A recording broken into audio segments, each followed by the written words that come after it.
From an eating, drinking perspective, he's back to full awesomeness as soon as we're done, with the exception of nothing sharp. So nothing with a pointy edge that might scratch the biopsy sites. I always thought I was going to be a marine biologist, but when I was in college, I volunteered in a hospital. And at that point, I knew that I really liked taking care of kids a lot more than I liked taking care of jellyfish.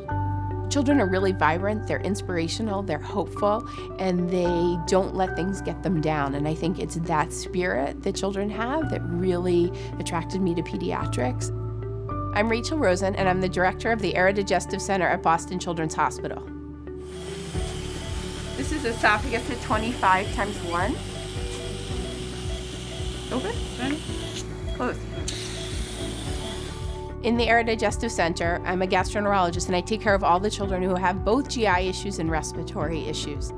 Really early on, what we learned was that kids who have motility disorders have lung disease. Aerodigestive complaints in kids are really common. Everybody coughs and wheezes and has feeding trouble.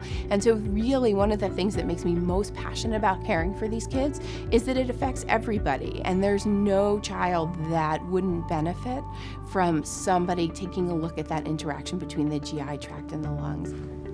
Ready? Lista? That's it, buddy. He's doing great. Such a big day for him.